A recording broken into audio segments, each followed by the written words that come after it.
Even Horrocrow showed a great deal of spirit for a dragon who was supposedly a vegetarian. She managed to give Fireworm a truly impressive bite on the bottom as Fireworm and Killer rolled through the air, biting chunks off one another. Gobber the Belch entered the fray, grabbing hold of Fireworm's tail. Fireworm gave a howl of outrage, squirmed round, and set Gobber's beard on fire. With one massive hand, Gobber swatted out the fire with the other hand and clapped Fireworm's jaws together so he could neither bite bum nor burn. He tucked the furiously enraged animal under one arm, still holding its mouth closed. "Stop!" yelled Gobber the Belch, with a hair-raising, skin-crawling, fang-dropping yell that reverberated off the cliffs, bounced off the sea, and whose faint echoes could be heard in the mainland. The boys stopped their useless screaming. The dragon stopped in mid-air. There was an awful silence. Even the watching crowd went silent. This had never happened before. All 20 boys had shown themselves to be completely out of control of their dragons during the initiation test. Technically, this meant that all of them should be thrown out of their tribes into exile, and in exile this horrid climate could mean death. Food was scarce, the sea was dangerous, and there were certain wild tribes in the Isles who were rumoured to be cannibals. Gobber the Belch stood, lost for words, his beard still smoking. When he eventually spoke, his voice was deep with the horror of the situation. "I will have to speak with the elders of the tribes," was all he said. He dropped Fireworm on the ground. She had come to her senses and now sunk towards Snoutlout, her tail between her legs. The elders of the tribes were Mogadon and Stoik, Gobber himself, and a few more and more fearsome warriors, such as the terrible Tough Nut, the vicious twins, and the hairy, scary librarian from the Meathead Public Library. The crowd and the boys stood absolutely still as the elders consulted in the traditional elder huddle, which looked a bit like a rugby scrum.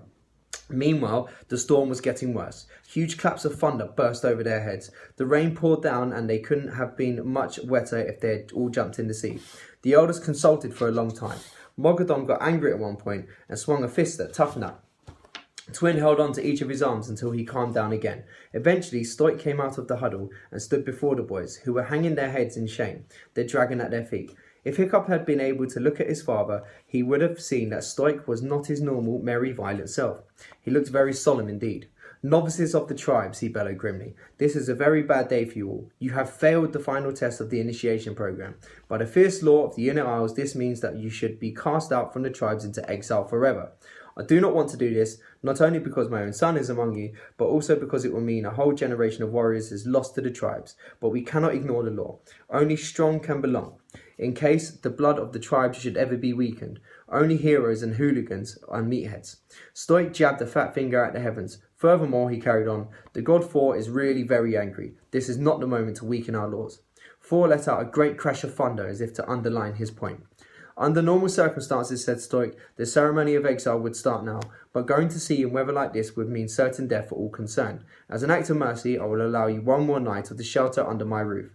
The first thing tomorrow you will set ashore on the mainland to fend for yourselves. From this moment forth, you are all banished and may not see any other of your family member or your tribe again."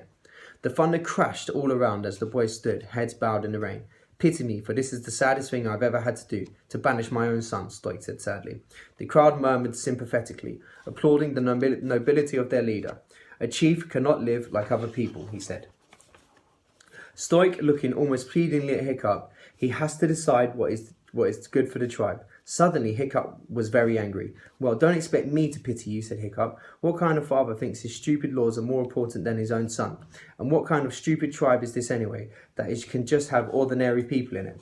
Stoik stood looking down at his son in surprise and shock for a moment. Then he turned around and trudged off. The tribes were already running off to the beach and scrambling up the hillsides towards the shelter of the village, lightning coming down all around them. "I'm going to kill you," hissed Snoutlout at Hiccup, Fireworm snarling menacingly from his shoulder. "First thing after we're banished, I'm going to kill you," and he ran off to the others. "I've lost my tooth," said Toothless, complained whiningly. "Came out when I bit that Fireworm dragon." Hiccup took no notice. He looked up at the heavens, beside himself with fury as the wind scooped up sea and handfuls and it flung straight into his face. "Just once," yelled Hiccup. "Why couldn't you just let me be a hero, just once? I didn't want anything amazing, just to pass this stupid test so I could become a proper Viking like everybody else." Thor's thunder boomed and crackled above them blackly.